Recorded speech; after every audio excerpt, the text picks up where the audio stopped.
প্রথমেই দৃশ্যটিকে সুন্দরভাবে আঁকার জন্য আমরা একটি বাড়ি এঁকে নেব। বাড়ি আঁকা অনেক সহজ, যেমনটি আপনারা ভিডিওতে দেখতে পাচ্ছেন। আমি প্রথমেই টিন এঁকে নিলাম বাড়ির, এরপর দেওয়াল এঁকে নিলাম। আমি পুরো দৃশ্যটি নিজের হাতে এঁকেছি, আপনারা চাইলে স্কেল ব্যবহার করতে পারেন। এবার বাড়ির দরজা আঁকছি।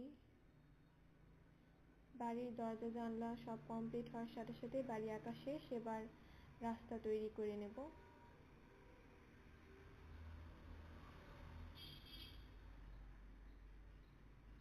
মাঠ আঁকানোর জন্য একটা টান দিয়ে দিলাম। এখানে মোট 2টা মাঠ আছে। এরপর গাছ আঁকবো। গাছ আঁকা কিন্তু অনেক সহজ। ভি এর মতো করে দিলে গাছের ডাল হয়ে যায়। এবার গাছের পাতা আঁকবো।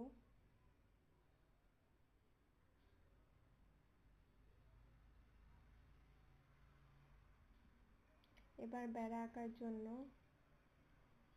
2টা টান দিয়ে, নিচে আবার 2টা টান দিয়ে, লম্বা লম্বা 3টা দাগ দিয়ে দিলেই বেড়া হয়ে যাবে। বেড়াগুলো সমান না করে একটু বাঁকা তারা করে আঁকতে হবে, যাতে রিয়েলিস্টিক মনে হয়। এরপর দূরে আরেকটি বাড়ি আঁকছি। শেষে বন আঁকছি। আমি এই পুরো ড্রয়িংটি মার্কার দিয়ে এঁকেছি। এবার তার গাছ আঁকার জন্য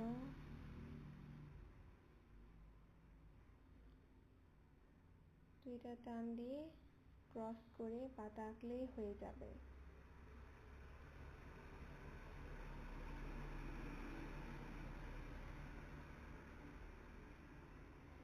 মাঝখান দিয়ে টান দিয়ে দিতে হবে, তাহলে রিয়েল মনে হবে। বাড়ির দরজা এঁকে নিলাম। এবার আমি অফ ক্যামেরায় বাড়ির চাল এবং জানালা দরজা রং করে নিয়েছি। এবার অন ক্যামেরায় ফ্লোরের কালার করছি। আমি মার্কার দিয়ে রংগুলো করেছি, আপনারা চাইলে যে কোনো ধরনের রং দিয়ে করতে পারেন।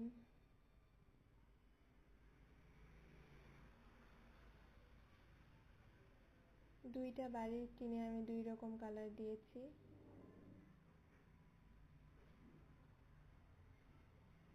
মার্কার দিয়ে ড্রয়িং করা খুবই সহজ এবং তাড়াতাড়ি হয়।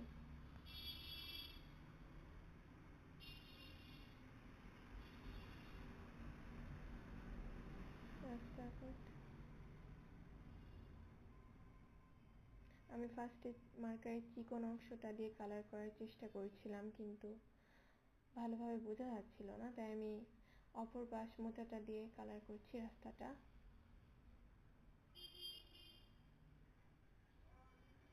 রাস্তার 2 পাশে গাঢ় কালার করে নিয়ে মাঝখানটা আমরা ফাঁকা রাখার চেষ্টা করব, তাহলে রাস্তাটা আসল মনে হবে এবং সুন্দরভাবে ফুটে উঠবে। এবার আমি গাছের যে ডাল আছে সেটাতে খয়েরি কালার রং করে নিচ্ছি। সাধারণত গাছের ডালগুলো তো খয়েরি কালারই হয়। এটাও আমি মার্কার দিয়ে করে নিচ্ছি, মানে পুরো দৃশ্যটাই মার্কার দিয়ে করেছি।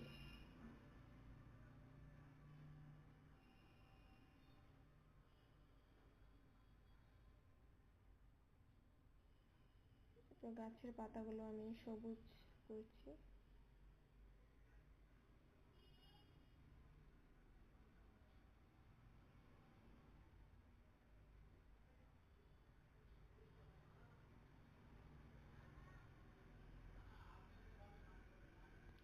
আমার দৃশ্যটি ভালো লাগলে সবাই সাবস্ক্রাইব করে দিও এবং একটি লাইক দিও, এবং চাইলে তোমাদের বন্ধুদের কাছে শেয়ার করতে পারো।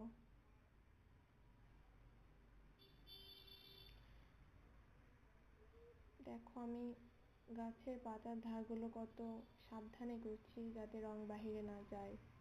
তোমরাও এই বিষয়টি খেয়াল রাখবে।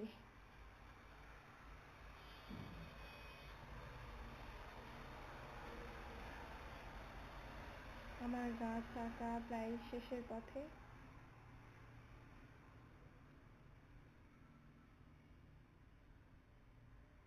এরপর আমি মাঠটায় সবুজ কালার ঘাসের মতো দিয়ে দিচ্ছি, কারণ মাঠে তো সবুজ ঘাস থাকে, তাই সবুজ করে নিচ্ছি। তোমরা চাইলে হলুদ বা ঘিয়া কালারও করতে পারো, এটা অপশনাল।